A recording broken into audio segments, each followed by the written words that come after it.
ਸਰਕਾਰ ਨੇ ਐਡੀ ਕੋਝੀ ਹਰਕਤ ਕੀਤੀ ਹੈ ਇਹਨਾਂ ਦੀਆਂ ਤਨਖਾਹਾਂ ਇਸ ਵਕਤ ਘਟਾ ਕੇ।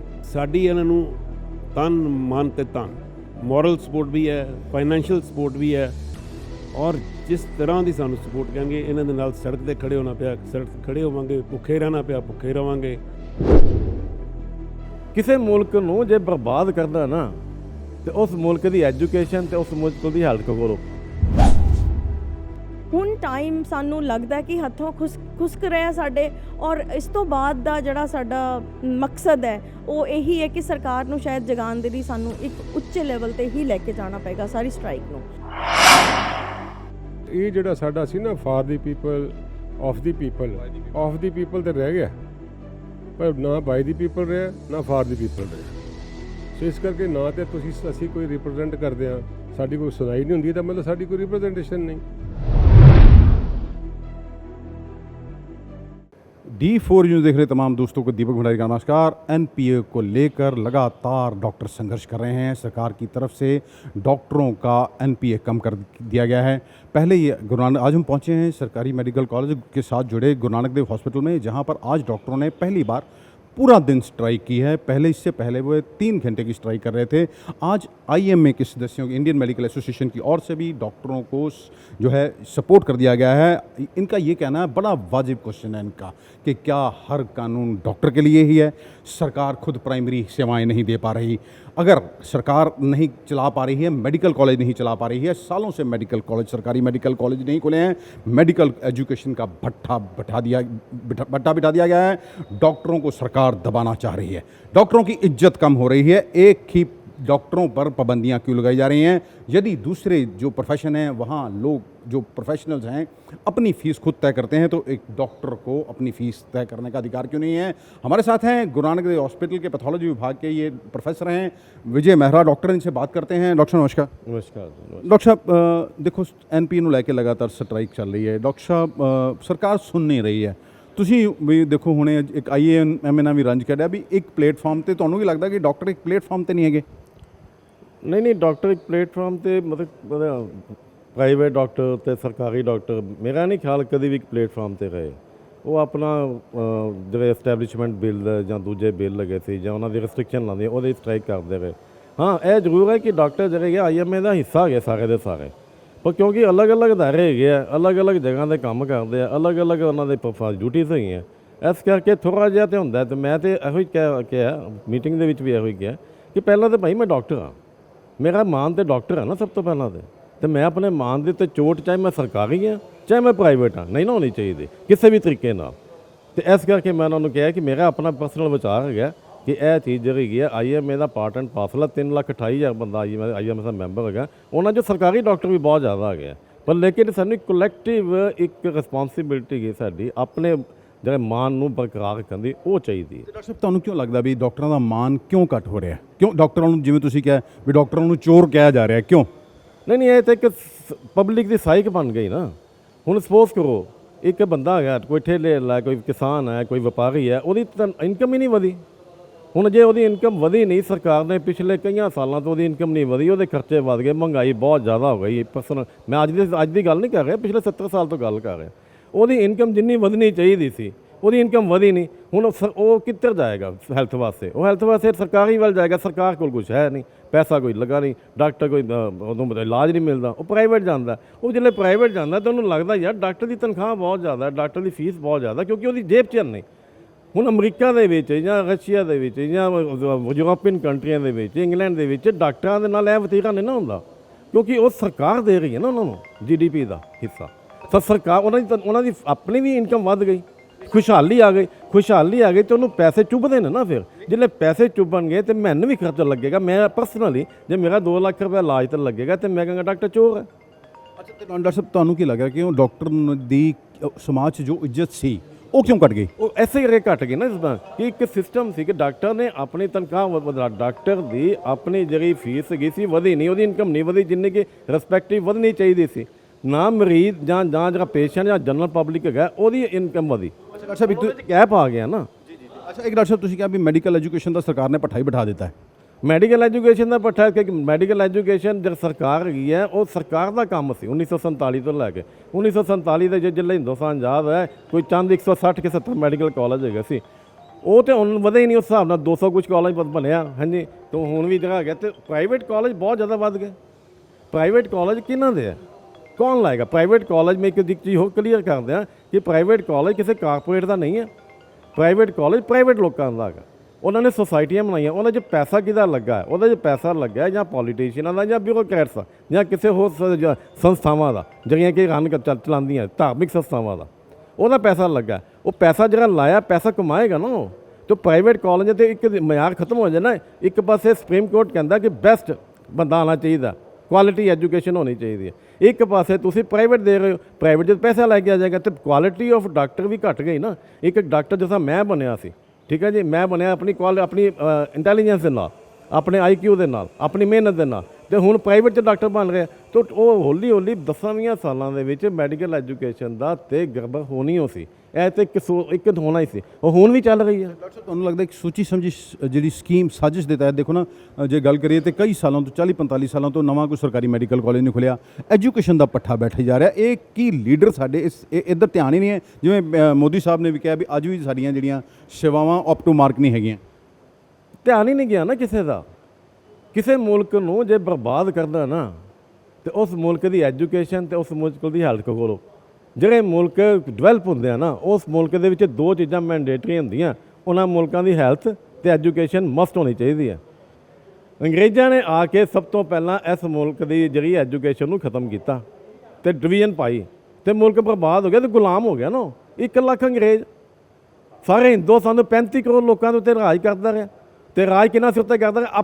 ਹਿੰਦੁਸਤਾਨ ਨਹੀਂ ਇਹਦੇ ਕਰਕੇ ਹਿੰਦੁਸਤਾਨ ਦੇ ਬੰਦੇ ਉਹਨੇ ਭਰਤੀ ਕੀਤੇ ਉੱਥੋਂ ਹੀ ਉਹਨਾਂ ਨੇ ਸਿਵਲ ਸਰਵਿਸ ਦੇ ਬੰਦੇ ਲਿਆਏ ਜਿਨ੍ਹਾਂ ਨੂੰ ਅਸੀਂ ਕਹਿੰਦੇ ਰੈਵਨਿਊ ਅਫਸਰ ਉਹ 1 ਲੱਖ ਬੰਦਾ ਜੇ ਰਾਜ ਕਰ ਰਿਹਾ ਤੇ ਇਹ ਤੇ ਬੰਦੇ ਬਹੁਤ ਜ਼ਿਆਦਾ ਨਾ ਭਾਈ ਇਹ ਉਹਨਾਂ ਕੋਲੋਂ ਹੀ ਸਿੱਖ ਕੇ ਆਏ ਨਾ ਤੇ ਡਾਕਟਰ ਸਾਹਿਬ ਇਹ ਫਿਰ ਉਹਨਾਂ ਦਾ ਅੰਗਰੇਜ਼ਾਂ ਦਾ ਸਿਸਟਮ ਫੋਲੋ ਕਰੀ ਜਾਂਦੇ ਵੀ ਲੋਕਾਂ ਨੂੰ ਗੁਲਾਮ ਹੀ ਰਹਿਣ ਦਿਓ ਨਾ ਦਾ ਤੇ ਆਜ਼ਾਦੀ ਦੇਤੀ ਹੈ ਪਰ ਗੁਲਾਮੀ ਰਹਿਣ ਦਿਓ ਨਾ ਗੁਲਾਮ ਆ ਅਸੀਂ ਹਾਲੇ ਸਾਡੀ ਮਾਨਸਿਕਤਾ ਹੀ ਗੁਲਾਮ ਹੈ ਨਾ ਸਾਡੀ ਮਾਨਸਿਕਤਾ ਤੇ ਸਾਡੇ ਬਚਪਨ ਤੋਂ ਹੀ ਗੁਲਾਮੀ ਆ ਗਈ ਨਾ ਬੱਚਾ ਆਉਂਦਾ ਕਲਾਸ 'ਚ ਪਹਿਲੇ ਦਿਨ ਐਜੂਕੇਸ਼ਨ ਸਿਸਟਮ 'ਚ ਫਲੋ ਪਹਿਲੇ ਦਿਨ ਆਉਂਦਾ ਬੱਚਾ ਨੂੰ ਕਹਿੰਦੇ ਸਟੈਂਡ ਅਪ ਬੱਚਾ ਸਟੈਂਡ ਅਪ ਹੋ ਜਾਂਦਾ ਜਿਹੜਾ ਬੱਚਾ ਨਹੀਂ ਸਟੈਂਡ ਹੁੰਦਾ ਤੇ ਉਹਨੂੰ ਕਹਿੰਦੇ ਡਿਸੈਂਟ ਤੇ ਭੈਣ ਜੀ ਉਹਨੂੰ ਰੱਖ ਕੇ ਚੱਪੇ ਚਪੇੜਾ ਮਾਰ ਦਿੰਦੀ ਉਹਦੀ ਸੈਲਫ ਜਿਹੜੀ ਹੈਗੀ ਹੈ ਉਹ ਤੇ ਖਤਮ ਕਰਤੀ ਨਾ ਉਹੀ ਜਿਹੜੀ ਸੈਲਫ ਹੈਗੀ ਹੈ ਉਹ ਖਤਮ ਰਹਿੰਦੀ ਸਾਰੀ ਜ਼ਿੰਦਗੀ ਉਹ ਜੇ ਇੱਕ ਬੰਦਾ ਡਾਕਟਰ ਆਪਣੇ ਚਿਹਰੇ 'ਤੇ ਬੈਠਾ ਹੈ ਇੱਕ ਪੜ੍ਹਿਆ ਲਿਖਿਆ ਬੰਦਾ ਵਾਈਸ ਚਾਂਸਲਰ ਬੈਠਾ ਹੈ ਐਜੂਕੇਸ਼ਨਿਸਟ ਬੈਠਾ ਉਹ ਜੇ ਕੋਈ ਮੰਤਰੀ ਆ ਜਾਂਦਾ ਹੈ ਜਾਂ ਕੋਈ ਰਾਜਾ ਆ ਜਾਂਦਾ ਹੈ ਜਾਂ ਕੋਈ ਬਿਊਰੋਕਰੈਟ ਆ ਜਾਂਦਾ ਆਪਣੀ ਕੁਰਸੀ ਛੱਡ ਕੇ ਖਲੋ ਜਾਂਦਾ ਉਹ ਇਨਸਟਿੰਕਟਿਵ ਹੈ ਨਾ ਯਾਰ ਉਹ ਇਨਸਟਿੰਕਟਿਵ ਹੈ ਕਲਾਸ 'ਚ ਤੁਸੀਂ ਜਾਓਗੇ ਤਾਂ ਬੱਚੇ ਖਲੋ ਜਾਣਗੇ ਇਨਸਟਿੰਕਟਿਵ ਹੈ ਨਾ ਉਹ ਮੇਰੀ ਗੁਲਾਮੀ ਮੇਰੀ ਤੇ ਮਾਨਸਿਕ ਤਾਂ ਗੁਲਾਮੀ ਤੇ ਮੈਂ ਜੀ ਹੀ ਰਿਹਾ ਨਾ ਹੁਣ ਲਾਈਨ 'ਚ ਲੱਗ ਜਾਂਦੇ ਕੋਈ ਵੀ ਹੋਵੇ ਕਿਸੇ ਕਿਸਮ ਦੀ ਵੀ ਹੋਵੇ ਖੰਡ ਦਾ ਡੀਪੂ ਆ ਗਿਆ ਤੇਲ ਦਾ ਡੀਪੂ ਆ ਗਿਆ ਹਰ ਬੰਦਾ ਲਾਈਨ 'ਚ ਲੱਗ ਜਾਂਦਾ ਮਤਲਬ ਕੋਈ GST ਆ ਗਈ ਲਾਈਨ 'ਚ ਲੱਗ ਗਿਆ ਆਧਾਰ ਕਾਰਡ ਆ ਗਿਆ ਲਾਈਨ 'ਚ ਮੇਰੀ ਤੇ ਆਦਤ ਬਣ ਗਈ ਨਾ ਲਾਈਨ 'ਚ ਉਹ ਆਦਤ ਲਾਈਨ 'ਚ ਬਣਨ ਦੀ ਨਹੀਂ ਹੈ ਮਿਹਨਤ ਇੱਕ ਮਾਨਸਿਕ ਗੁਲਾਮੀ ਹੈ ਉਹ ਮਾਨਸਿਕ ਗੁਲਾਮੀ ਨੂੰ ਜਿੰਨੀ ਦੇਰ ਤੱਕ ਤੁਸੀਂ ਛੋਟੇ ਲੈਵਲ 'ਤੇ ਖਤਮ ਨਹੀਂ ਕਰੋਗੇ ਨਾ ਤੇ ਇਹ ਸਿਸਟਮ ਨਹੀਂ ਠੀਕ ਹੋ ਸਕਦਾ ਇੱਕ ਹੋਰ ਸਵਾਲ ਹੈ ਤੁਹਾਡੇ ਕੋਲ ਦੇਖੋ ਡਾਕਟਰਾਂ ਨੂੰ ਕਿਹਾ ਜਾਂਦਾ ਸੇਵਾ ਕਰੋ ਤੁਸੀਂ ਹੁਣੇ ਵੀ ਕਿਹਾ ਜੀ ਵੀ ਕੀ ਸਾਡੇ ਨੇਤਾ ਜਾਂ ਬਿਊਰੋਕਰੇਟ ਸੇਵਾ ਕਰਦੇ ਆ ਇਹ ਪੈਸੇ ਨਹੀਂ ਲੈਂਦੇ ਉਹ ਇੱਕ ਸਿਸਟਮ ਬਣ ਗਿਆ ਨਾ ਕਿ ਡਾਕਟਰ ਜਿਹੜਾ ਹੈਗਾ ਕਿ ਵਾਈਟ ਕਾਲਰਡ ਪਰਸਨ ਹੈ ਕਿਉਂਕਿ ਇਹਨੂੰ ਆਉਣਾ ਚਾਹੀਦਾ ਸਿਰਫ ਸੇਵਾ ਵਾਸਤੇ ਉਹ ਸੇਵਾ ਸਿਰਫ ਡਾਕਟਰ ਵਾਸਤੇ ਰਹਿ ਗਈ ਹੈ ਤੇ ਆ ਬੋਰਡ ਇਹ ਲਾਉਂਦੇ ਆ ਕਿ ਰਾਜ ਨਹੀਂ ਸੇਵਾ ਇਹ ਤਾਂ ਗਲਤ ਹੈ ਨਾ ਯਾਰ ਉਹ ਸੇਵਾ ਤਾਂ ਸਾਰੇ ਕਰਨਗੇ ਮੈਂ ਉਹੀ ਗੱਲ ਕੀਤੀ ਹੈ ਗੰਗੋਤਰੀ ਦੇ ਵਿੱਚੋਂ ਜਿਹੜੀ ਨਿਕਲੇਗੀ ਗੰਗੋਤਰੀ ਦੇ ਵਿੱਚ ਇੱਕ ਵੱਖਰੀ ਲਾਈਨ ਡਾਕਟਰਾਂ ਦੀ ਵੱਖਰੀ ਨਾ ਨਿਕਲ ਸਕਦੀ ਡਾਕਟਰ ਵੀ ਉਸੇ ਗੰਗਾ 'ਚੋਂ ਨਿਕਲਣਗੇ ਨਾ ਉਹੀ ਗੰਗੋਤਰੀ 'ਚੋਂ ਨਿਕਲਣਗੇ ਸੋਸਾਇਟੀ ਉਹੀ ਸਮਾਜ ਹੈ ਨਾ ਸਮਾਜ ਤਾਂ ਸੇਮ ਹੀ ਹੈ ਨਾ ਹੁਣ ਕਹਿਣਗੇ ਡਾਕਟਰ ਇਕੱਲਾ ਇਮਾਨਦਾਰ ਹੋਵੇ ਬਾਕੀ ਸਾਰੇ ਜਿਹੜੇ ਹੈਗੇ ਬੇਈਮਾਨ ਹੁੰਦੇ ਉਹ ਐਕਸੈਪਟੇਬਲ ਹੈਗੇ ਇਹ ਚੀਜ਼ ਤਾਂ ਨਹੀਂ ਹੋ ਸਕਦੀ ਹਟ ਕੇ ਸਵਾਲ ਹੈ ਜੀ ਸਭ ਨੂੰ ਪਤਾ ਹੈ ਦੇਖੋ ਕਿਹਾ ਜਾਂਦਾ ਵੀ ਰਜਿਸਟਰੀਆਂ ਜਿੱਥੇ ਹੁੰਦੀਆਂ ਉੱਥੇ ਪੈਸੇ ਦਿੰਦੀ ਜਾਂਦੇ ਚੋਰੀ ਰਿਸ਼ਵਤ ਚੱਲਦੀ ਹੈ DTO ਆਫਿਸ ਰਿਸ਼ਵਤ ਚੱਲਦੀ ਹੋਰ ਵੀ ਸਰਕਾਰੀ ਦਫ਼ਤਰਾਂ 'ਚ ਅਸੀਂ ਜਾਣਦੇ ਹਾਂ ਤੇ ਰਿਸ਼ਵਤ ਚੱਲਦੀ ਹੈ ਇਹ ਰਿਸ਼ਵਤ ਕਿਆ ਆਮ ਲੋਕਾਂ ਨੂੰ ਤੇ ਦਾ ਗਲਾ ਤੋਂ ਘੁੱਟਿਆ ਜਾ ਰਿਹਾ ਕਿਆ ਸਾਡੇ ਲੀਡਰਾਂ ਨੂੰ ਨਹੀਂ ਪਤਾ ਲੱਗਦਾ ਕਿਉਂਕਿ ਰਿਸ਼ਵਤਖੋਰੀ ਨਾਸੂਰ ਬਣ ਚੁੱਕੀ ਹੈ ਨਾ ਰਿਸ਼ਵਤਖੋਰੀ ਤੁਸੀਂ ਕੀ ਸੋਚਦੇ ਰਹੇ ਅਸੀਂ ਉੱਥੇ ਹੀ ਫਿਰ ਗਲਤ ਹੈਗੇ ਆ ਅਸੀਂ ਛੋਟੇ ਮੁਲਾਜ਼ਮ ਨੂੰ ਪੁਲਿਸ ਵਾਲਾ ਕਿ ਚਾਰ ਬੰਦਾ ਪੁਲਿਸ ਵਾਲਾ ਚੌਂਕ 'ਚ ਖਲੋਤਾ ਉਹ 200 ਰੁਪਏ ਲੈ ਲਾ ਉਹ ਰਿਸ਼ਵਤ ਹੋ ਗਈ ਲੱਖਾਂ ਰੁਪਏ ਲੈ ਜਾਂਦੇ ਫਿਰ ਉਹਦੀ ਰਿਸ਼ਵਤ ਕੋਈ ਨਹੀਂ ਉਹਦਾ ਹਿਸਾਬ ਕਿੰਨੇ ਦੇਣਾ ਨਾ ਯਾਰ ਪਾਲਿਸੀਆਂ ਦੇ ਬਣਾਉਂਦੇ ਆ ਨਾ ਜੇ ਪਾਲਿਸੀਆਂ ਬਣਾਉਣ ਵਾਲੇ ਜਿਹੜੇ ਹੈਗੇ ਆ ਉਹ ਉੱਪਰ ਜਿਹੜੇ ਹੈਗੇ ਆ ਉਹ ਗਲਤ ਪਾਲਿਸੀਆਂ ਬਣਾਉਣਗੇ ਤੇ ਰਿਸ਼ਵਤ ਤੇ ਆਪੇ ਚੱਲੇਗੀ ਹੁਣ ਉਹਦੀ ਰਿਸ਼ਵਤ ਦੋ ਕਿਸਮ ਦੀ ਹੈ ਰਿਸ਼ਵਤ ਜਿਹੜੀ ਚੱਲਦੀ ਹੈ ਕਰਪਸ਼ਨ ਆਫ ਗਰੀਡ ਹੈ ਤੇ ਕਰਪਸ਼ਨ ਆਫ ਨੀਡ ਹੁਣ ਨੀਡ ਦੀ ਕਰਪਸ਼ਨ ਹੈ ਵੀ ਇੱਕ ਪੁਲਿਸ ਵਾਲਾ ਬੈਠਾ ਉਹਨੇ ਘਰ ਜਾ ਕੇ ਚਾਹ ਕੇਲੇ ਲਿਜਾਣੇ ਆ ਫਲ ਲਿਜਾਣੇ ਸਭ ਕੁਝ ਲਿਜਾਣੇ ਆ ਉਹਨੇ ਹੋ ਸਕਦਾ ਕਿ ਆਪਣੀ ਇੰਜੋਇਮੈਂਟ ਵਾਸਤੇ ਵੀ ਕੁਝ ਕਰਨਾ ਠੀਕ ਹੈ ਜੀ ਤੇ ਉਹ ਕਿੱਥੋਂ ਕਰੇਗਾ? ਤਨਖਾਹ ਮੇਰੀ ਘੱਟ ਹੈ, ਇੰਜੋਇਮੈਂਟ ਬਣ ਚਾਹੀਦੀ ਲਾਈਫ ਦੀ 'ਚ, ਲਾਈਫ 'ਚ ਮੈਨੂੰ ਖੁਸ਼ਹਾਲੀ ਚਾਹੀਦਾ, ਤੇ ਕੀ ਕਰੇਗਾ ਉਹ ਰਿਸ਼ਵਤ ਜਿਹੜੀ ਹੈ ਉਹ ਨੀਡ ਦੀ ਰਿਸ਼ਵਤ ਹੈ। ਅੱਛਾ, ਇੱਕ ਡਾਕਟਰ ਤੁਸੀਂ ਹੋਰ ਗੱਲ ਕੀਤੀ ਵੀ ਤੁਸੀਂ ਕਿਹਾ ਵੀ 3 ਕਰੋੜ ਰੁਪਇਆ ਪੋਸਟ ਗ੍ਰੈਜੂਏਸ਼ਨ ਤੇ ਲੱਗਦਾ ਹੈ। ਜੇ 3 ਕਰੋੜ ਰੁਪਇਆ ਲਾ ਕੇ ਡਾਕਟਰ ਪੜ੍ਹੂ, ਪਹਿਲੇ ਤੇ 3 ਕਰੋੜ ਸਵਾਲ ਇਹ ਹੈ ਕਿੰਨੇ ਲੋਕਾਂ ਕੋ ਜੋ 3 ਕਰੋੜ ਰੁਪਇਆ ਲਾ ਕੇ ਆਪਣਾ ਪੜ੍ਹ ਕੇ ਤੇ ਬਾਹਰ ਆਊਗਾ ਤੇ ਉਹ ਫਿਰ ਸੇਵਾ ਕਿੱਥੋਂ ਕਰੂਗਾ? ਉਹ ਕਰੇਗਾ ਹੀ ਨਹੀਂ ਨਾ ਸੇਵਾ। ਉਹੀ ਤਾਂ ਮੁੱਦਾ ਹੈ ਨਾ ਕਿ ਡਾਕਟਰ ਜਿਸ ਤਰ੍ਹਾਂ ਮੈਂ ਬਣਿਆ ਡਾਕਟਰ, ਮੇਰੀ 200 ਕੁਛ ਰੁਪਏ ਫੀਸ ਹੈਗੀ ਸੀ 1978 ਦੇ ਵਿੱਚ ਮੈਂ ਜੁਆਇਨ ਕੀਤਾ, ਤੇ ਹੁਣ ਡਾਕਟਰ ਦੀ ਜਿਹੜੀ ਫੀਸ ਹੈਗੀ ਹੁਣ ਪ੍ਰਾਈਵੇਟ ਗਵਰਨਮੈਂਟ ਨੇ ਵੀ ਡਾਕਟਰਾਂ ਦੀ ਫੀਸ ਵਧਾਤੀ, ਉਹ ਫੀਸ ਹੁਣ 1.5 ਲੱਖ ਰੁਪਏ ਕਰ ਦਿੱਤੀ, MD ਦੇ ਵਿੱਚ ਵੀ ਫੀਸ ਵਧਾਤੀ, ਉਹ ਸਰਕਾਰ ਵੀ ਲੈ ਰਹੀ। ਹੁਣ ਤੁਹਾਨੂੰ ਯਾਦ ਹੋਏਗਾ ਇੱਕ ਜਗ੍ਹਾ ਹੈਗਾ ਜਿਹੜਾ ਕੋਈ ਐਗਜ਼ਾਮ ਹੁੰਦਾ ਹੈ ਯੂਨੀਵਰਸਿਟੀ ਦਾ, ਨੀਟ ਐਗਜ਼ਾਮ ਹੁੰਦਾ ਜਾਂ ਕੋਈ ਦੂਜਾ ਐਗਜ਼ਾਮ ਹੁੰਦਾ, 500 ਤੋਂ ਲੈ ਕੇ 1000 ਰੁਪਏ ਤੱਕ ਫੀਸ ਹੁੰਦੀ ਹੈ, ਤੇ ਐਪਲੀਕੈਂਟ ਕਿੰਨਾ ਹੁੰਦਾ? 19 ਲੱਖ। 19 ਲੱਖ 'ਚੋਂ ਕਿੰਨੀਆਂ ਸੀਟਾਂ? 80-85 ਹਜ਼ਾਰ। ਕਹਿੰਦੇ ਜੀ ਬੜੀ ਮੱਲ ਮਾਰਤੀ, ਅਸੀਂ 80-85 ਹਜ਼ਾਰ ਸੀਟ ਕਰਤੀ 65,000 ਤੋਂ ਪਿਛਲੇ 17 ਸਾਲਾਂ 'ਚ, ਤੇ ਬੰਦਾ ਕਿੰਨਾ ਵੱਧ ਗਿਆ? 11 ਲੱਖ ਤੋਂ 19 ਲੱਖ ਹੋ ਗਿਆ। ਉਹ ਗੱਲ ਤਾਂ ਉੱਥੇ ਘੁੰਮ ਕੇ ਆ ਗਈ ਨਾ। ਉਹ ਪੈਸੇ ਗਵਰਨਮੈਂਟ ਨਾ ਪੈਸੇ ਰੱਖੇ ਨਾ ਫੀਸ, ਉਹ ਕਹਿੰਦੇ ਸਾਡਾ ਖਰਚਾ ਹੁੰਦਾ। ਖਰਚਾ ਕਿਹਨੂੰ ਹੈ? ਥਰਡ ਪਾਰਟੀ ਨੂੰ। ਥਰਡ ਪਾਰਟੀ ਨੇ ਪੇਪਰ ਕੰਡਕਟ ਕਰਨਾ, ਉਹਦੇ ਕੋਲ ਜਾਣਾ, ਕੁਝ ਪੈਸਾ ਸਰਕਾਰ ਨੇ। ਉਹ ਇੱਕ ਸਾਰਾ ਇੱਕ ਸਿਸਟਮ ਹੈ। ਉਹ ਕਹਿੰਦੇ ਸਿਸਟਮ ਖਰਾਬ ਹੈ। ਸਿਸਟਮ ਬਣਾਇਆ ਕਿ ਨਹੀਂ ਯਾਰ? ਜਨਤਾ ਨੇ ਤਾਂ ਨਹੀਂ ਸਿਸਟਮ ਬਣਾਇਆ। ਸਿਸਟਮ ਤੇ ਉਹਨਾਂ ਨੇ ਬਣਾਇਆ ਨਾ ਜਿਨ੍ਹਾਂ ਨੇ ਪਹਿਲੀ ਪਾਰਲੀਮੈਂਟ 'ਚ ਗਏ ਜਾਂ ਦੂਜੀ ਪਾਰਲੀਮੈਂਟ 'ਚ ਗਏ ਜਾਂ ਤੀਜੀ ਪਾਰਲੀਮੈਂਟ 'ਚ ਗਏ ਜਾਂ 14ਵੀਂ ਪਾਰਲੀਮੈਂਟ 'ਚ ਗਏ, ਉਹਨਾਂ ਨੇ ਬਣਾਇਆ ਨਾ ਸਿਸਟਮ। ਤੇ ਬਿਊਰੋਕ੍ਰੇਸੀ ਨੇ ਬਣਾਇਆ ਨਾ ਸਿਸਟਮ। तो ਕਲੋਨੀਨਿਜ਼ਮ ਹੀ ਚੱਲ ਰਿਹਾ ਨਾ। ਉਹ ਆਪ ਸੋਚਣ ਨਾ ਕਲੋਨੀਨਿਜ਼ਮ ਦੇ ਇੱਥੇ ਜ਼ਰੂਰ ਕਰੇ। ਇਹ ਜਨਤਾ ਨੂੰ ਜਾਗਰੂਕ ਹੋਣਾ ਪਏਗਾ ਕਿ ਇਹਦੇ ਵਿੱਚ ਜਿਹੜੀ ਜਨਤਾ ਹੈਗੀ ਹੈ, ਚਾਹੇ ਉਹ ਪ੍ਰੋਫੈਸ਼ਨਲ ਹੈਗਾ, ਚਾਹੇ ਉਹ ਆਮ ਜਨਤਾ ਹੈਗੀ ਹੈ, ਉਹਨਾਂ ਨੂੰ ਉਲਝਾ ਦਿੱਤਾ ਕਿ ਤੂੰ ਉਹਨੂੰ ਗਾਲ ਕੱਢ, ਤੂੰ ਉਹਨੂੰ ਕੱਢ, ਮੈਂ ਪੁਲਿਸ ਵਾਲਿਆਂ ਨੂੰ ਕੱਢਾਂ, ਮੈਂ ਟੀਚਰ ਨੂੰ ਕੱਢਾਂ, ਤੂੰ ਟੀਚਰ ਪੁਲਿਸ ਵਾਲਿਆਂ ਨੂੰ ਕੱਢੇ, ਟੀਚਰ ਮੈਨੂੰ ਗਾਲ ਕੱਢੇ। ਉਹ ਇੱਕ ਦੂ ਕਿਉਂ? ਮੇਰੀ ਮਾਲੀ ਹਾਲਤ ਹੀ ਇਸ ਤਰ੍ਹਾਂ ਦੀ ਹੋ ਗਈ ਹੈ, ਮੇਰੀ ਸਫਰਿੰਗ ਇਸ ਤਰ੍ਹਾਂ ਦੀ ਹੋ ਗਈ ਹੈ। ਤੁਹਾਨੂੰ ਹੈਗਾ ਕਿ ਹਿੰਦੁਸਤਾਨ ਦੇ ਵਿੱਚ ਜੇ ਹੈਪੀਨੈਸ ਇੰਡੈਕਸ ਦੇਖਿਆ ਜਾਏ ਨਾ ਸਰਕਾਰ ਦੁਨੀਆ ਦਾ, ਤੇ ਹਿੰਦੁਸਤਾਨ ਸਭ ਤੋਂ ਥੱਲੇ ਤੇ ਆ। ਚਾਹੇ ਉਹਦੀ ਤਨਖਾਹ ਲੱਖ ਰੁਪਏ, ਚਾਹੇ 2 ਲੱਖ ਹੈ, ਚਾਹੇ 10,000, ਉਹ ਵੀ ਓਨਾ ਹੀ ਉਦਾਸ ਹੈ जितना कि जी 3 लाख तनख्वाह आ गई वो उदास है। ये देखिए डॉक्टर मेहरा ने बड़ी स्पष्ट बातें की हैं। डॉक्टर इतनी बाकी से कम ही बोलते हैं, लेकिन आज इनका मुद्दा ये नहीं, इनका ये कहना है कि हमें दिए हुए हक क्यों छीने गए हैं। ये सरकार का फैसला सरासर गलत है। आज क्योंकि पहले कोरोना में इन्होंने मार पड़ी, कोरोना में डॉक्टरों ने आगे होकर काम किया, इन्हें कई तरह का वॉरियर का खिताब भी दिया गया।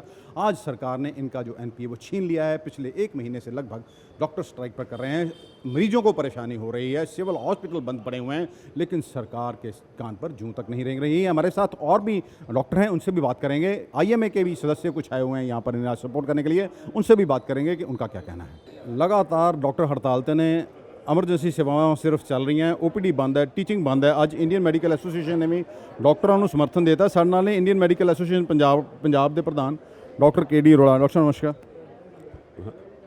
ਅੱਜ ਅਰਸੋ ਤੁਸੀਂ ਸਮਰਥਨ ਦਿੱਤਾ ਜੀ ਇਹਨਾਂ ਨੂੰ, ਤੇ ਕੀ ਕਹਿਣਾ ਤੁਹਾਡਾ ਵੀ ਜਿਵੇਂ ਸਰਕਾਰ ਕਰ ਰਹੀ ਹੈ, ਸਰਕਾਰ ਦਾ ਰਵੱਈਆ ਕਿਵੇਂ ਦਾ? ਭੰਡਾਰੀ ਸਾਹਿਬ, ਇਹ ਸਾਡੀ ਆਪਣੀ ਆਰਗੇਨਾਈਜੇਸ਼ਨ ਹੈ, PCMS ਐਂਡ ਡੈਂਟਲ ਐਸੋਸੀਏਸ਼ਨ ਜਿਹੜੀ ਹੈ, it's a part and parcel of the IMA।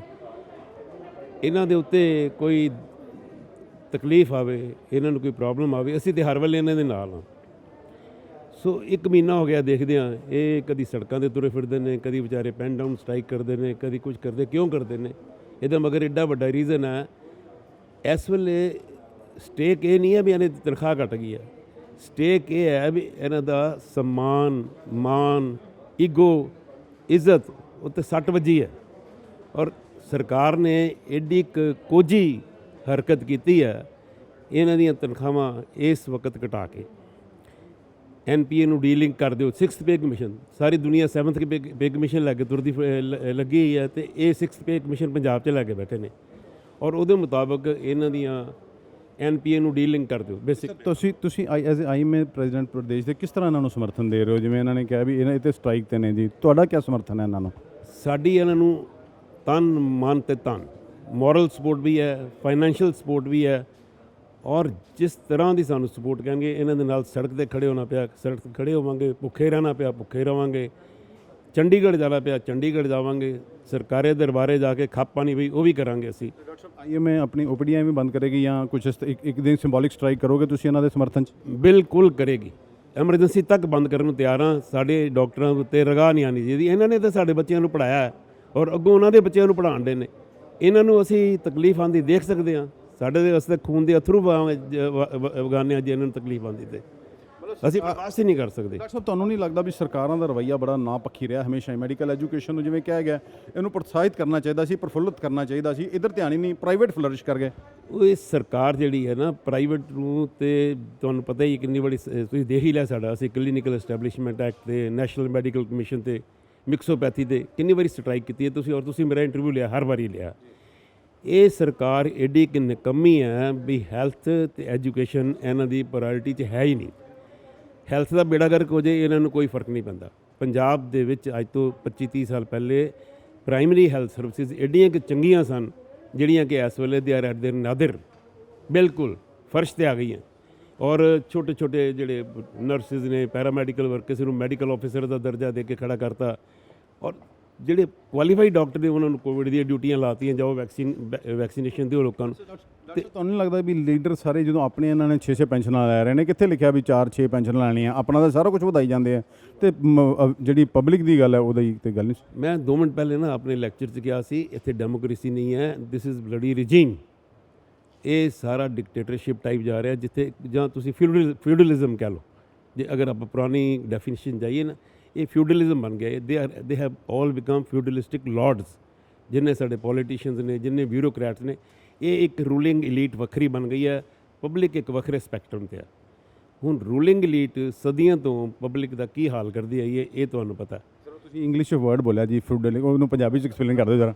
ਜਗੀਰਦਾਰੀ ਜਿਹਨੂੰ ਕਹਿੰਦੇ ਸੀ, ਸਾਮੰਤਵਾਦ ਪੰਜਾਬੀ 'ਚ ਕਹਿੰਦੇ ਸੀ, ਸਾਮੰਤਵਾਦ ਜਗੀਰਦਾਰੀ ਉਰਦੂ 'ਚ ਕਹਿੰਦੇ ਸੀ, ਸਮਝੇ ਨਾ। ਸਰਕਾਰਾਂ ਨੇ ਪਬਲਿਕ ਦਾ ਗਲਾ ਘੁੱਟਦਾ ਤੇ ਆਪਣੇ ਲਈ ਐਜ਼ ਪਰ ਜਿਨ੍ਹਾਂ ਨੂੰ ਜੋ ਉਹਨਾਂ ਨੂੰ ਸੂਟ ਕਰਦਾ ਉਵੇਂ ਰੂਲ ਕਰ ਰਹੇ। ਤੇ ਬਿਲਕੁਲ ਤੁਸੀਂ ਦੇਖੋ, ਅੱਜ ਵੀ ਇਤਿਹਾਸ ਵੱਲ ਚਲੇ ਜਾਓ, ਅੱਜ ਵੀ ਤੁਸੀਂ ਕਿਸੇ ਵੀ ਰੂਲਰ ਦੀ ਹਿਸਟਰੀ ਪੜ੍ਹ ਲਓ, ਉਹਨੇ ਜਾਂ 2 ਚੀਜ਼ਾਂ ਕੀਤੀਆਂ, ਜਾਂ ਉਹਨੇ ਆਪਣੇ ਮਹਿਲ ਬਣਾਏ ਨੇ, ਸੋਨੇ ਦੀਆਂ ਦੀਵਾਰਾਂ ਲਾਤੀਆਂ, ਤੇ ਜਾਂ ਉਹਨੇ ਮੰਦਿਰ ਬਣਾਏ ਜਾਂ ਗੁਰਦੁਆਰੇ ਬਣਾਏ।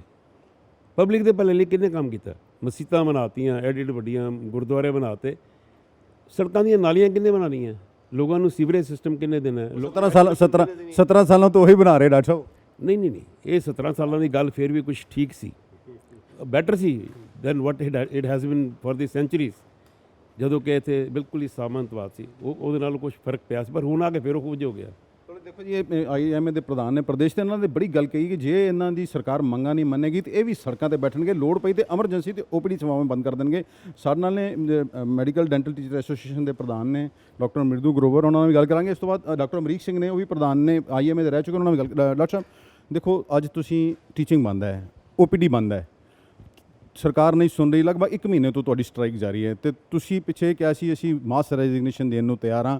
ਹੁਣ ਜੇ ਤੁਸੀਂ ਇਹ ਵੀ ਕਿਹਾ ਵੀ ਜਿੰਨਾ ਜੇ ਸਰਕਾਰ ਨੂੰ ਲੋੜ ਪਈ ਤੇ ਅਸੀਂ ਆਪਣੀਆਂ ਐਮਰਜੈਂਸੀ ਸੇਵਾਵਾਂ ਤੇ ਕਰੋਨਾ ਦੇ ਸਾਰੇ ਕੰਮ ਬੰਦ ਕਰ ਦੇਂਗੇ, ਤੇ ਕਿਆ ਇਹ ਤੁਹਾਨੂੰ ਸਮਝ ਲੱਗਦੀ ਹੈ ਕਿ ਤੁਸੀਂ ਸਰਕਾਰ ਨੂੰ ਜਗਾਉਣ ਵਾਸਤੇ ਇਹ ਕੰਮ ਕਦਮ ਚੁੱਕੋਗੇ ਤੇ ਸਾਰੇ ਤੁਹਾਡਾ ਸਾਥ ਦੇਣਗੇ? ਬਹੁਤ ਵਾਰੀ ਸਾਰੇ ਜਿੰਨੇ ਵੀ ਇਸ ਫੈਕਲਟੀ ਮੈਂਬਰਸ ਹੈ, ਉਹ ਇਸ ਪੁਆਇੰਟ ਤੇ ਸਾਡੇ ਨਾਲ ਡਿਸਕਸ਼ਨਸ ਕਰਦੇ ਹੈ ਕਿ ਤੁਸੀਂ ਇਸ ਨੂੰ ਹੋਰ ਇੱਕ ਉੱਚੇ ਲੈਵਲ ਤੇ ਲੈ ਕੇ ਜਾਓ ਤਾਂ ਕਿ ਸਰਕਾਰ ਜਾਗੇ। ਔਰ ਅਸੀਂ ਆਪਣੀ ਸਟੇਟ ਬਾਡੀ ਦੇ ਨਾਲ ਮਿਲ ਕੇ ਕੋਆਰਡੀਨੇਟ ਕਰਕੇ ਅਸੀਂ ਹੁਣ ਐਗਜ਼ੈਜਰੇਸ਼ਨ ਆਫ ਵਾਟਐਵਰ ਵੀ ਵਰ ਆਲਰੇਡੀ ਡੂਇੰਗ, ਅਸੀਂ ਇਸ ਪੁਆਇੰਟ ਤੇ ਹੁਣ ਸੋਚ ਰਹੇ ਹਾਂ। ਅਸੀਂ ਹਾਲੇ ਤੱਕ ਤਾਂ ਸਭ ਕੁਝ ਸਿੰਬੋਲਿਕ ਕਰ ਰਹੇ ਸੀਗੇ, ਔਰ just to let the government know ਕਿ ਅਸੀਂ ਆਪਣੀਆਂ ਮੰਗਾਂ ਜਿਹੜੀਆਂ ਉਹ ਰੱਖੀਆਂ ਹੋਈਆਂ, ਪਰ ਅਸੀਂ ਤੁਹਾਡੇ ਉੱਤਰ ਦੀ ਵੇਟ ਕਰ ਰਹੇ ਹਾਂ। ਔਰ ਸਾਨੂੰ ਆਸ਼ਵਾਸਨ ਜਿਹੜੇ ਦਿੱਤੇ ਨੇ, ਅਸੀਂ ਉਹਨਾਂ ਆਸ਼ਵਾਸਨਾਂ 'ਤੇ ਹੀ ਹਾਲੇ ਤੱਕ ਤੁਹਾਡੇ ਨਾਲ ਹੈਗੇ ਆ ਖੜੇ। ਪਰ ਹੁਣ ਟਾਈਮ ਸਾਨੂੰ ਲੱਗਦਾ ਕਿ ਹੱਥੋਂ ਖੁਸਕ ਰਿਹਾ ਸਾਡੇ, ਔਰ ਇਸ ਤੋਂ ਬਾਅਦ ਦਾ ਜਿਹੜਾ ਸਾਡਾ ਮਕਸਦ ਹੈ ਉਹ ਇਹੀ ਹੈ ਕਿ ਸਰਕਾਰ ਨੂੰ ਸ਼ਾਇਦ ਜਗਾਉਣ ਦੇ ਲਈ ਸਾਨੂੰ ਇੱਕ ਉੱਚੇ ਲੈਵਲ ਤੇ ਹੀ ਲੈ ਕੇ ਜਾਣਾ ਪਏਗਾ ਸਾਰੀ ਸਟ੍ਰਾਈਕ ਨੂੰ। ਸੋ that is what we were planning. Mass resignation is the last step which we are thinking of. ਉਸ ਤੋਂ ਪਹਿਲਾਂ ਅਸੀਂ ਮਾਸ ਕੈਜੂਅਲ ਲੀਵ ਦੇ ਰਹੇ ਹਾਂ, ਔਰ ਉਸ ਤੋਂ ਇਲਾਵਾ ਅਸੀਂ ਫੁੱਲ ਡੇ ਜਿਹੜੀ ਹੈ ਆਪਣੀ OPDs ਐਂਡ ਅਦਰ ਐਕਟੀਵਿਟੀਜ਼ ਬੰਦ ਕਰਾਂਗੇ। ਇੱਕ ਐਮਰਜੈਂਸੀ ਔਰ ਕੋਵਿਡ ਅਸੀਂ ਹਾਲੇ ਤੱਕ ਆਪਣੇ ਕੋਲ ਬਚਾ ਕੇ ਰੱਖਿਆ ਹੋਇਆ ਹੈ, ਕਿਉਂਕਿ ਉਹਦੇ ਨਾਲ ਅਸੀਂ ਨਹੀਂ ਚਾਹੁੰਦੇ ਕਿ ਸਾਡੇ ਮੁਲਕ ਦੇ ਲੋਕਾਂ ਨੂੰ ਕੋਈ ਐਡੀ ਵੱਡੀ ਪਰੇਸ਼ਾਨੀ ਆ ਜਾਏ ਕਿ ਅਸੀਂ ਇਹਨਾਂ ਚੀਜ਼ਾਂ 'ਤੇ ਕਰਕੇ ਅਸੀਂ ਆਮ ਲੋਕਾਂ ਨੂੰ ਬਹੁਤ ਜ਼ਿਆਦਾ ਇੱਕ ਐਸੀ ਸਟੇਜ ਤੇ ਲਿਆ ਕੇ ਖੜੇ ਕਰ ਦਈਏ ਜਿਹੜੇ ਸਾਨੂੰ ਉਹ ਸੋਚਣ ਕਿ ਡਾਕਟਰ ਤਾਂ ਭਗਵਾਨ ਸੀਗੇ ਤੇ ਅੱਜ ਕੀ ਬਣ ਗਏ। ਅੱਛਾ ਡਾਕਟਰ ਸਾਹਿਬ, ਤੁਹਾਨੂੰ ਲੱਗਦਾ ਸਟ੍ਰਾਈਕ ਤੋਂ ਮਰੀਜ਼ਾਂ ਦਾ ਨੁਕਸਾਨ ਹੋ ਰਿਹਾ ਹੈ, ਤੁਸੀਂ ਪੜ੍ਹਾਈ ਵੀ ਟੀਚਿੰਗ ਵੀ ਬੰਦ ਕਰਤੀ ਹੈ, ਜਿਹੜੇ ਭਾਵੀ ਡਾਕਟਰ ਨੇ ਆਉਣ ਵਾਲੇ ਦੇਸ਼ ਦਾ ਭਵਿੱਖ ਨੇ ਉਹਨਾਂ ਦਾ ਵੀ ਨੁਕਸਾਨ ਹੋ ਰਿਹਾ ਹੈ, ਮੰਤਰੀਆਂ ਕੋਲ ਟਾਈਮ ਨਹੀਂ ਹੈ ਤੁਹਾਡੀ ਗੱਲ ਸੁਣਨ ਦਾ, ਕਿਆ ਰੀਜ਼ਨ ਸਮਝਦੇ ਹੋ ਇਹਨੂੰ? ਉਹਨਾਂ ਨੇ ਸਾਨੂੰ ਬੁਲਾਇਆ ਤਾਂ ਹੈ, ਬੜੀ ਵਾਰੀ ਸਾਡੇ ਨਾਲ ਮੀਟਿੰਗ ਵੀ ਕੀਤੀ ਹੈ, ਪਰ ਉਹ ਇੱਕ ਉਹਨਾਂ ਨੇ ਇਸ ਪਹਿਲੂ ਤੇ ਸਾਨੂੰ ਬਾਰ-ਬਾਰ ਇਹ ਕਹਿ ਰਹੇ ਨੇ ਕਿ ਇਕੱਲਾ ਤੁਹਾਡਾ ਮੁੱਦਾ ਨਹੀਂ ਹੈ, ਸਾਰੀ ਦੀ ਸਾਰੀ ਹੋਰ ਜਿੰਨੇ ਵੀ ਕੈਡਰਸ ਹੈ ਉਹ ਸਾਰੇ ਦੇ ਸਾਰਿਆਂ ਨਾਲ ਵੀ ਅਸੀਂ ਡੀਲ ਕਰ ਰਹੇ ਹਾਂ। ਸੋ ਅਸੀਂ ਤੁਹਾਡਾ ਸਭ ਕੁਝ ਇਕੱਠਾ ਹੀ ਕਰਾਂਗੇ। ਸੋ ਸ਼ਾਇਦ ਕੁਝ ਹੱਦ ਤੱਕ ਮੰਤਰੀ ਜਿਹੜੀ ਗੱਲ ਸਾਡੀ ਪਾਰਸ਼ਲੀ ਸੁਣ ਰਹੇ ਨੇ, ਕੁਝ ਹੱਦ ਤੱਕ ਸਾਨੂੰ ਇਹ ਲੱਗ ਰਿਹਾ ਕਿ ਕੋਈ ਟੈਕਨੋਲੋਜੀ ਵਾਲਾ ਸਿਸਟਮ ਤਾਂ ਨਹੀਂ ਅਪਣਾਇਆ ਜਾ ਰਿਹਾ। So that is what we are all having in our minds. ਸਾਨੂੰ ਭਰੋਸਾ ਨਹੀਂ ਦਿਲਵਾਇਆ ਜਾ ਰਿਹਾ। ਯਕੀਨ ਖਤਮ ਹੋ ਗਿਆ ਨਾ। ਤੇ ਅੱਛਾ ਡਾਕਟਰ ਸਾਹਿਬ, ਕੱਲ ਤੋਂ ਤੁਹਾਡਾ ਕਿਆ ਸਟੈਪ ਹੋਗਾ? ਕਿਆ ਤੁਸੀਂ ਇਮੀਡੀਏਟ ਡਿਸੀਜਨ ਲੈ ਰਹੇ ਹੋ ਕਿ ਸਾਰੀਆਂ ਸੇਵਾਵਾਂ ਬੰਦ ਕਰ ਦਿੱਤੀਆਂ ਜਾਣਗੀਆਂ ਜਾਂ ਕੈਜੂਅਲ ਲੀਵ ਦੀਆਂ? ਸਾਰੀ ਸੇਵਾਵਾਂ ਦਾ ਅਸੀਂ ਸਾਰਾ ਇੰਤਜ਼ਾਮ ਜਿਹੜਾ ਉਹ ਬਾਅਦ ਦੇ ਵਿੱਚ ਕਰਾਂਗੇ। ਅਸੀਂ ਅੱਜ ਸਟੇਟ ਬਾਡੀ ਜਿਹੜੀ ਸਾਡੀ ਪਟਿਆਲਾ ਦੀ ਹੈ ਤੇ ਨਾਲ ਫਰੀਦਕੋਟ ਮੈਡੀਕਲ ਕਾਲਜ ਦੀ ਹੈ ਔਰ PCMS ਜਿਹੜੀ ਐਸੋਸੀਏਸ਼ਨ, ਅਸੀਂ ਸਾਰੇ ਇਕੱਠੇ ਆਪਣੇ ਇੱਕ ਪਲੇਟਫਾਰਮ ਤੇ ਬੈਠ ਕੇ ਨੈਕਸਟ ਸਟ੍ਰੈਟਜੀ ਹੁਣ ਪਲਾਨ ਕਰ ਰਹੇ ਹਾਂ। ਹਾਲੇ ਰਾਈਟ ਨਾਓ ਸਾਡੀ ਪਲੈਨਿੰਗ ਸਟੇਜ ਹੈ। ਅਸੀਂ ਇਸ ਤੋਂ ਬਾਅਦ ਮੇਰਾ ਉਹਨਾਂ ਨਾਲ ਹੀ ਗੱਲਬਾਤ ਕਰਨਾ ਹੈ। ਮੈਂ ਸਾਰਾ ਦੇਖੋ, ਇਹਨਾਂ ਨੇ ਸਪਸ਼ਟ ਕਹਿਤਾ ਵੀ ਜੇ ਸਰਕਾਰ ਨੇ ਸਾਡੀਆਂ ਗੱਲਾਂ ਨਾ ਮੰਨੀਆਂ ਤੇ ਮਾਸ ਕੈਜੂਅਲ ਲੀਵ ਤੋਂ ਪਹਿਲਾਂ ਅਸੀਂ ਸਾਰੀਆਂ ਸੇਵਾਵਾਂ ਠੱਪ ਕਰ ਦਿਆਂਗੇ। ਫਿਲਹਾਲ ਤਾਂ ਮਰੀਜ਼ ਪਰੇਸ਼ਾਨ ਹੋ ਰਹੇ ਨੇ, ਟੀਚਿੰਗ ਨਹੀਂ, ਜਿਹੜੇ ਬੱਚੇ ਪੜ੍ਹਨਾ ਚਾਹੁੰਦੇ ਆ ਉਹਨਾਂ ਪਹਿਲੇ, ਕਿਉਂਕਿ ਤੁਹਾਨੂੰ ਸਭ ਨੂੰ ਪਤਾ ਵੀ ਕਰੋਨਾ ਕਰਕੇ ਪਹਿਲੇ ਆਨਲਾਈਨ ਟੀਚਿੰਗ ਸੀ, ਹੁਣ ਆਫਲਾਈਨ ਹੋਈ ਹੈ। ਬਟ ਇਹ ਸਟ੍ਰਾਈਕ ਤੇ ਨੇ ਕਿਉਂਕਿ ਸਰਕਾਰ ਇਹਨਾਂ ਦੀ ਗੱਲ ਨਹੀਂ ਮੰਨ ਰਹੀ। ਸਾਡੇ ਨਾਲ ਨੇ IMA ਦੇ ਜਿਹੜੇ ਪੂਰਵ ਪ੍ਰਧਾਨ ਨੇ ਡਾਕਟਰ ਅਮਰੀਕ ਸਿੰਘ ਅਰੋੜਾ, ਉਹਨਾਂ ਨਾਲ ਵੀ ਗੱਲ ਕਰਦੇ ਹਾਂ। ਡਾਕਟਰ ਸਾਹਿਬ, ਤੁਹਾਨੂੰ ਕੀ ਲੱਗਦਾ ਵੀ ਸਰਕਾਰਾਂ ਜਿਹੜੀਆਂ ਹੈ, ਜਿਵੇਂ ਤੁਸੀਂ ਕਿਹਾ ਵੀ ਤਾਨਾਸ਼ਾਹੀ ਹੋ ਗਈ ਹੈ, ਲੋਕਤੰਤਰ ਖਤਮ ਕਰਤਾ ਗਿਆ? ਇਹ ਤਾਨਾਸ਼ਾਹੀ ਤੇ ਦੇਖੋ, ਇਹ ਇੱਕ ਪ੍ਰੋਸੈਸ ਹੈ, ਪੋਲੀਟੀਕਲ ਪ੍ਰੋਸੈਸ ਹੈ। ਇਹ ਅੱਜ ਨਹੀਂ ਡਿਵੈਲਪ ਹੋਇਆ, ਇਹ ਬੜੀ ਦੇਰ ਤੋਂ। ਮੈਂ ਇਸੇ ਪਿੱਛੇ ਜਿੱਥੇ ਆਪਣੀ ਭਾਸ਼ਣ ਦੇ ਵਿੱਚ ਇਹ ਦੱਸਿਆ ਸੀਗਾ ਕਿ ਸਾਨੂੰ ਯਾਦ ਹੈ ਕਿ ਸਾਡੀ 80s ਦੇ ਵਿੱਚ ਇੱਕ ਸਟ੍ਰਾਈਕ ਹੋਈ ਸੀ ਜਿਹੜੀ 100 ਕਿੰਨੇ ਦਿਨ ਚੱਲੀ ਸੀ। ਸ਼ਾਇਦ that was the longest strike of the PCMS, ਪਰ ਬਣਿਆ ਉਹਦੇ 'ਚ ਵੀ ਕੁਝ ਨਹੀਂ ਸੀ। ਸੋ ਇਸ ਕਰਕੇ ਜਿਹੜੀ ਹੈ ਤਾਨਾਸ਼ਾਹੀ ਜਾਂ ਜਿਹੜਾ ਇਸ ਤਰ੍ਹਾਂ ਦਾ ਬਿਹੇਵੀਅਰ ਹੈ, ਇਹ ਇਕੱਲੀ ਇੱਕ ਨਹੀਂ ਅੱਜ ਦੀ ਸਰਕਾਰ ਦਾ, ਇਹ ਹੁੰਦਾ ਰਿਹਾ। ਸੋ ਇਸ ਕਰਕੇ ਇਸੇ ਪਿੱਛੇ ਮੈਂ ਡਾਕਟਰ ਸਾਹਿਬ ਸਾਰਿਆਂ ਨੂੰ ਇਹੀ ਐਡਵਾਈਸ ਦਿੱਤੀ ਹੈ ਕਿ ਸਾਨੂੰ ਲੋੜ ਹੈ ਪਬਲਿਕ ਨਾਲ ਆਪਣਾ ਇਨ ਟੱਚ ਰਹੀਏ, ਪਬਲਿਕ ਨੂੰ ਅਵੇਅਰ ਕਰਾਈਏ ਕਿ ਸਾਨੂੰ ਕਿੰਨੀਆਂ ਮੁਸ਼ਕਲਾਂ ਦੇ ਵਿੱਚ। ਦੇਖੋ, ਸਾਰੇ ਪ੍ਰੋਫੈਸ਼ਨ, ਦੁਕਾਨਦਾਰ ਰਾਤੀ ਦੁਕਾਨ ਬੰਦ ਕਰਦਾ ਤੇ ਘਰ ਜਾ ਕੇ ਆਰਾਮ ਨਾਲ ਸੌਂਦਾ, ਭਾਵੇਂ ਗੋਲੀ ਖਾ ਕੇ ਸੌਵੇਂ, ਭਾਵੇਂ ਉੱਦਾਂ ਸੌਂ ਜਾਏ। ਪਰ ਸਾਡੇ ਡਾਕਟਰ ਤੇ ਅਸੀਂ 4 ਘੰਟੇ ਕੰਮ ਕਰੀਏ, 6 ਘੰਟੇ ਕਰੀਏ, ਪਰ ਸਾਰੀ ਰਾਤ ਵੀ ਨਾਲ ਜਾਗਦੇ ਹਾਂ, ਪਤਾ ਨਹੀਂ ਹੁੰਦਾ। ਔਰ ਪਹਿਲੀ ਫੋਨ ਦੇ ਉੱਪਰ ਤੁਹਾਨੂੰ ਕਾਲ ਚੁੱਕਣੀ ਪੈਂਦੀ ਹੈ ਕਿਉਂਕਿ ਤੁਹਾਨੂੰ ਪਤਾ ਨਹੀਂ ਕਿ ਉੱਥੇ ਪਿੱਛੇ ਪ੍ਰੋਬਲਮ ਕੀ ਆਈ ਹੈ। ਸੋ ਇਸ ਕਰਕੇ ਇਹਨਾਂ ਚੀਜ਼ਾਂ ਨੂੰ ਪਬਲਿਕ ਨੂੰ ਸਾਨੂੰ ਜ਼ਰੂਰ ਰਿਅਲਾਈਜ਼ ਕਰਾਉਣਾ ਚਾਹੀਦਾ ਹੈ। ਔਰ ਜਿਸ ਤਰ੍ਹਾਂ ਅਸੀਂ ਹੁਣ ਅੱਜ ਤਕਰੀਬਨ ਫੈਸਲਾ ਕੀਤਾ ਹੈ ਕਿ ਅਸੀਂ ਪਹਿਲਾਂ ਤਾਂ ਸਾਰੀ ਪਬਲਿਕ ਦੇ ਵਿੱਚ ਜਿੰਨੇ ਸਾਡੀਆਂ ਸੁਸਾਇਟੀਜ਼ ਨੇ ਜਾਂ ਸੰਸਥਾਵਾਂ ਬਣੀਆਂ ਹੋਈਆਂ, ਚਾਹੇ ਉਹ ਰਿਲੀਜੀਅਸ ਨੇ, ਸੋਸ਼ਲ ਨੇ, ਉਹਨਾਂ ਨੂੰ ਇਹ ਰਿਅਲਾਈਜ਼ ਕਰਾਈਏ ਕਿ ਸਾਡੀਆਂ ਪ੍ਰੋਬਲਮ ਬਹੁਤ ਵੱਡੀਆਂ ਹੈ। ਔਰ ਇਹ ਅੱਛਾ ਨਹੀਂ ਲੱਗਦਾ ਕਿ ਡਾਕਟਰ ਬਰਾਂਡਿਆਂ 'ਚ ਬਹਿ ਕੇ ਕੰਮ ਕਰਨ ਜਾਂ ਡਾਕਟਰ ਸੜਕਾਂ 'ਤੇ ਬੈਠ ਕੇ ਹੜਤਾਲਾਂ ਕਰਨ। ਇਹ ਸਾਡੇ ਵਾਸਤੇ ਕੋਈ ਔਨਰੇਬਲ ਗੱਲ ਨਹੀਂ। ਜਿਸ ਸਿਚੁਏਸ਼ਨ 'ਚ ਅਸੀਂ ਪੜ੍ਹੇ ਲਿਖੇ ਹਾਂ, ਜਿਸ ਸਿਚੁਏਸ਼ਨ 'ਚੋਂ ਅਸੀਂ ਲੰਘੇ ਹੋਏ ਹਾਂ, ਸਾਡੇ ਵਾਸਤੇ, ਔਰ ਉਹਦੇ ਨਾਲ ਕੀ ਹੋਏਗਾ, ਸਾਡੇ ਆਉਣ ਵਾਲੀ ਪੀੜ੍ਹੀ ਜਿਹੜੀ ਹੈ ਉਹ ਬਿਲਕੁਲ ਹੀ ਡਿਸਕਰੇਜ ਹੋ ਗਈ ਹੈ। ਅੱਛਾ ਡਾਕਟਰ ਸਾਹਿਬ, ਤੁਸੀਂ ਇੱਕ ਗੱਲ ਕਹੀਏ ਕਿ ਇਕੱਲੇ ਡਾਕਟਰ ਹੀ ਨਹੀਂ, ਹਰ ਵਰਗ ਪਰੇਸ਼ਾਨ ਹੈ। ਇਹਦੇ ਪਿੱਛੇ ਗੱਲ ਕੀ ਹੈ ਕਿ ਸਰਕਾਰਾਂ ਹੀ ਲੋਕਾਂ ਨੂੰ ਪਰੇਸ਼ਾਨ ਕਰਕੇ ਰੱਖਣਾ ਚਾਹੁੰਦੀਆਂ ਵੀ ਖੁਸ਼ਹਾਲ ਹੋਣੀ ਨਹੀਂ ਦੇਣਾ ਇਹਨਾਂ ਨੂੰ? ਨਹੀਂ, ਖੁਸ਼ਹਾਲ ਦੀ ਤੇ ਨਹੀਂ। ਵੈਸੇ ਤਾਂ ਹਰ ਮੁਲਕ ਦੀ ਸਰਕਾਰ ਦਾ ਪਹਿਲਾ ਇਹ ਫੰਕਸ਼ਨ ਹੋਣਾ ਚਾਹੀਦਾ ਹੈ ਕਿ ਉਹ ਪਬਲਿਕ ਤੋਂ ਬਣੀ ਹੈ ਤੇ ਉਹ ਪਬਲਿਕ ਵਾਸਤੇ ਬਣੀ ਹੈ। ਪਰ ਇਹ ਜਿਹੜਾ ਸਾਡਾ ਸੀ ਨਾ, for the people, of the people ਤੇ ਰਹਿ ਗਿਆ, ਪਰ ਨਾ ਬਾਈ ਦੀ ਪੀਪਲ ਰਿਹਾ, ਨਾ ਫਾਰ ਦੀ ਪੀਪਲ ਰਿਹਾ। ਸੋ ਇਸ ਕਰਕੇ ਨਾ ਤੇ ਅਸੀਂ ਕੋਈ ਰਿਪਰੈਜ਼ੈਂਟ ਕਰਦੇ ਹਾਂ, ਸਾਡੀ ਕੋਈ ਸੁਣਾਈ ਨਹੀਂ ਹੁੰਦੀ, ਤਾਂ ਮਤਲਬ ਸਾਡੀ ਕੋਈ ਰਿਪਰੈਜ਼ੈਂਟੇਸ਼ਨ ਨਹੀਂ। ਫਾਰ ਦੀ ਪੀਪਲ ਹੈ ਕਿ ਸਾਡਾ ਕੰਮ ਹੀ ਕੋਈ ਨਹੀਂ ਹੁੰਦਾ। ਜਿੱਥੇ ਕਿਤੇ ਹੋਵੇ, ਜਿੱਥੇ ਚਾਹੇ ਕੁਝ ਹਰ ਥਾਂ 'ਤੇ ਮੈਂ ਇਹੀ ਤੁਹਾਨੂੰ ਮੈਂਸ਼ਨ ਕਰ ਰਿਹਾ ਸੀ ਕਿ ਸਾਨੂੰ ਤਾਂ ਹੁਣ ਵੀ ਡੰਡੇ ਖਾਣ ਨੂੰ ਹੱਥ ਨੂੰ ਤਿਆਰ ਰਹਿਣਾ ਚਾਹੀਦਾ ਹਰ ਇੱਕ। ਸੋ ਇਹ ਜਿਸ ਤਰ੍ਹਾਂ ਡਾਕਟਰ KD ਨੇ ਕਿਹਾ, ਡਾਕਟਰ ਸਾਹਿਬ ਨੇ ਕਿਹਾ ਕਿ ਹੁਣ ਇੱਕ 2 ਸੈਕਸ਼ਨ ਬਣੀ ਜਾਂਦੇ ਆ, ਸੁਸਾਇਟੀ ਕਲੀਵੇਜ ਹੋ ਰਹੀ ਹੈ। ਇੱਕ ਸੈਕਸ਼ਨ ਹੈ ਜਿਹੜਾ ਮੌਜਾ ਕਰ ਰਿਹਾ ਸਾਰਾ ਕੁਝ, ਉਹ ਪੋਲੀਟੀਕਲ ਸੈਕਸ਼ਨ ਹੈ ਸਾਰਾ, ਜਿਹੜਾ ਸਾਰਾ ਕੁਝ ਮੌਜਾ ਕਰ ਰਿਹਾ ਆਰਾਮ ਨਾਲ, ਔਰ ਉਹਨਾਂ ਦੇ ਨਾਲ ਬਿਊਰੋਕ੍ਰੇਸੀ ਨਾਲ ਰਲੀ ਹੋਈ ਹੈ। ਸੋ ਇੱਕ ਪਾਸੇ ਸਾਰਾ ਰਿਸੀਵਿੰਗ ਐਂਡ 'ਤੇ ਅਸੀਂ ਪਾਪੂਲੇਸ਼ਨ ਹੈ, ਸਾਡੀ ਪਬਲਿਕ ਹੈ ਜਿਹੜੀ ਇੱਕ ਨਹੀਂ, 2 ਨਹੀਂ, 100 ਤਰ੍ਹਾਂ ਦੀਆਂ ਪ੍ਰੋਬਲਮਾਂ ਨਾਲ ਉਹ ਫਾਈਟ ਕਰ ਰਹੀ ਹੈ, ਪਰ ਉਹਦੀ ਕੋਈ ਸੁਣਵਾਈ ਨਹੀਂ। ਚਾਹੇ ਅੱਜ ਪੈਟਰੋਲ ਦੀ ਕੀਮਤ ਲੈ ਲਈਏ, ਕੁਛ ਲੈ ਲਈਏ, ਇਹਨਾਂ ਨੂੰ ਆਪ ਨਹੀਂ ਸਮਝ ਆਉਂਦੀ ਵੀ ਅਸੀਂ ਜੇ ਇਹ ਕੀਮਤਾਂ ਪੈਟਰੋਲ ਦੀਆਂ ਹੋ ਜਾਣਗੀਆਂ ਤੇ ਲੋਕ ਵਿਚਾਰੇ ਜਿਹੜੇ ਰੋਜ਼ ਨੌਕਰੀ ਕਰਦੇ ਆ, ਉਹ ਮੋਟਰਸਾਈਕਲ ਘੱਟੋ ਘੱਟ ਜਿਹੜੀ ਕਨਵੈਂਸ ਹੈ ਇਸ ਵੇਲੇ ਮੋਟਰਸਾਈਕਲ ਹੈ। ਸ਼ਹਿਰ ਵੱਡੇ ਹੋ ਗਏ ਆ। ਉਹਦੇ ਲਈ ਡਾਕਟਰ ਸਾਹਿਬ ਕਹਿੰਦੇ ਵੀ ਸਾਡਾ ਖਜ਼ਾਨਾ ਖਾਲੀ, ਉਹਦੇ ਲਈ ਜ਼ਿੰਮੇਦਾਰ ਕੌਣ ਹੈ ਫਿਰ? ਦੇਖੋ ਜੀ, ਖਜ਼ਾਨਾ ਖਾਲੀ ਤੇ ਅਸੀਂ ਤੇ ਭਰਿਆ ਬਾਕੀ ਮੁਲਕਾਂ 'ਚ ਤਾਂ ਸੁਣਿਆ ਨਾ, ਜਿਸ ਤਰ੍ਹਾਂ ਅਮਰੀਕਾ ਨੇ, ਕੈਨੇਡਾ ਨੇ, ਆਸਟ੍ਰੇਲੀਆ ਨੇ, ਹੁਣ ਕੋਵਿਡ ਦੇ ਵਿੱਚ ਲੋਕਾਂ ਨੂੰ ਘਰ ਪੈਸੇ ਭੇਜੀ ਗਏ ਨੇ, ਨਹੀਂ ਵੀ ਲੋੜ ਉਹਨਾਂ ਨੂੰ ਤਾਂ ਵੀ ਭੇਜੀ ਗਏ ਨੇ। ਉਹ ਸਾਡੇ ਬੱਚੇ ਜਿਹੜੇ ਬਾਹਰ ਲੋਕਾਂ ਦੇ ਗਏ ਨੇ, ਉਹ ਕਹਿੰਦੇ ਜੀ ਸਾਨੂੰ ਨਹੀਂ ਵੀ ਪੈਸਿਆਂ ਦੀ ਲੋੜ, ਤਾਂ ਵੀ ਗੌਰਮੈਂਟ ਸਾਡੇ ਖਾਤਿਆਂ 'ਚ ਪਾਈ ਜਾਂਦੀ ਹੈ। ਤੇ ਸਾਡਾ ਮੁਲਕ ਹੈ ਜਿਹਨੂੰ ਸੋਨੇ ਦੀ ਚਿੜੀ ਕਹਿੰਦੇ ਸੀ, ਉਹ ਪਤਾ ਨਹੀਂ ਸੋਨਾ ਲੈ ਗਿਆ, ਚਿੜੀ ਰਹਿ ਗਈ ਹੁਣ। ਸੋ ਇਸ ਕਰਕੇ ਅਸੀਂ ਤਾਂ ਹੁਣ ਮਤਲਬ ਇਹਨਾਂ ਚੀਜ਼ਾਂ ਦੇ ਮੰਗਤੇ, ਜਿਵੇਂ ਨਾ ਇੱਥੇ ਆਲਮੋਸਟ ਹੋਰ ਥੋੜ੍ਹੇ ਦੇਰ ਠਹਿਰ ਜਾਓ, ਪਹਿਲਾਂ ਤੇ ਮੰਗਤੇ ਇੱਕ ਸੈਕਸ਼ਨ ਸੀ ਨਾ, ਹੁਣ ਸਾਰੀ ਪਬਲਿਕ ਮੰਗਤਾ ਹੋ ਜਾਣੀ ਹੈ। ਆਲਮੋਸਟ ਹੋ ਵੀ ਗਈ ਹੈ, ਹਰ ਆਦਮੀ ਨੂੰ ਤੰਗੀ ਹੈ। डॉक्टर हड़ताल पर हैं। ये की नाम है थोड़ा? ਕਰਮਜੀਤ। चेकअप कराना आए हो? ਹਾਂਜੀ कितों? ਚੋਲੇ ਚ। काफ़ी दूरों आए हो, ਹਾਂਜੀ किराया भाड़ा खर्च के? ਹਾਂਜੀ इतने डॉक्टर नहीं गा ਨਹੀਂ ਡਾਕਟਰ ਨਹੀਂ ਹੈਗਾ। फिर हुण ਹੁਣ ਵਾਪਸ ਹੀ ਜਾਣਾ ਪਊਗਾ ਕਰ किन्नी कुछ मुश्किल आई है? ਮੁਸ਼ਕਿਲ ਵਾਵਾ ਆਉਂਦੀ ਹੈ। की नाम आई थोड़ा? ਦਰਸ਼ਨ ਕੌਰ। किनू तुसी दिखाना है डॉक्टर नू जी? ਪਰਚੀ ਕੱਟੀ ਆ ਤੇ ਦਵਾਈ ਲੈਣੀ ਤਾਂ डॉक्टर कोई नहीं है? ਹਾਂਜੀ ਨਹੀਂ देखो मरीज परेशान है। माँ जी किधर आए हो? ਹੈ ਪਰਚੀ ਬਣਾਉਣੀ, आज डॉक्टर ते हड़ताल ते हैं, ਡਾਕਟਰ ਤਾਲਦੇ ਆ की मुश्किल है थानू? ਮੇਰੇ ਨਾ ਵਕਾਉਣੇ ਜੋ ਚਮੜੀ। माँ जी डॉक्टरों की हड़ताल है, ਅੱਛਾ, कितनी मुश्किल हो रही है? ਬਹੁਤ ਹੀ ਮੁਸ਼ਕਲ ਆ। ਮੈਂ ਤੇ ਪੁੱਤ ਮਰਨ ਡਈ, ਮੈਂ ਤੇ ਉਹ ਅੱਖ ਤਦੇ ਉਹਦੇ ਹੱਲੇ ਚੱਲੀ ਸਾਂ। 35 ਮੈਨੂੰ ਥੋੜੀ ਬਾਰੀ ਦੇ ਦਿਓ ਦਵਾ, ਮੈਂ ਬੜੀ ਔਖੀ। कितों आए हो माता जी? 16 ਤੋਂ ਆਏ काफ़ी दूरों आए हो। ਆ। ਮੈਂ ਤੇ ਉਹ ਮੁੰਡੇ ਨੂੰ ਵਿਚਾਰੇ ਨੂੰ ਕਿਸੇ ਦਿਨ ਵਗਾਰ ਕੇ ਲਿਆਈ। ਇੱਥੇ ਆ ਕੇ ਪਤਾ ਹੁਣ ਸਟਰਾਈਕ ਹੈ, ਤੁਹਾਨੂੰ ਫੇਰ ਆਉਣਾ ਪੈਣਾ। ਤੇ ਇਹ ਨਾ ਦੇਣਗੇ ਥੋੜੀ ਬਾਲੀ ਦਵਾ ਦੇ ਦੇਣ। ਲੱਗਦਾ ਨਹੀਂ ਮਾਂ ਜੀ। ਅੱਛਾ ਜੀ। ਦਿਖਾਣਾ ਆਏ ਹੋ? ਹਾਂਜੀ ਡਾਕਟਰ ਸਾਹਿਬ ਨੇ ਮਿਲਿਆ ਜੀ, ਸਟਰਾਈਕ ਕਰਦੇ। ਹਾਂਜੀ ਸਟਰਾਈਕ ਕਿਹਨੂੰ ਦਿਖਾਣਾ ਜੀ? ਇਹ ਡਾਕਟਰ ਦਾ ਨਾਮ ਲਿਖਿਆ।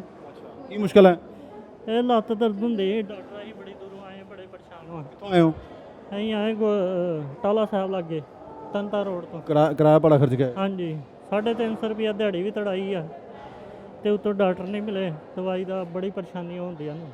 आप ये देख सकते हैं मरीज किस तरह परेशान हो रहे हैं। डॉक्टर भी कहते हैं कि हमको खुशी से हड़ताल पर नहीं बैठे हैं क्योंकि सरकार हमारी बात नहीं सुन रही है। ऐसे और भी कई मरीज हैं, आप देख सकते हैं कि ये हॉल भरा पड़ा है, मरीज आए हैं। इनको शायद लग रहा है कि अब भी इनका भगवान जो है मान जाएगा और शायद इनकी सुनवाई होगी और इन्हें दवा मिल जाएगी, लेकिन ऐसा होना आज संभव है क्योंकि डॉक्टरों ने स्पष्ट कर दिया है यदि हमारी सरकार ने मांग नहीं मानी तो हम पूर्ण तौर पर ये सेहत सेवाएं ठप कर देंगे, इमरजेंसी सेवाएं भी बंद कर देंगे। अमृतसर से D4 न्यूज़ के लिए दीपक भंडारी की खास रिपोर्ट।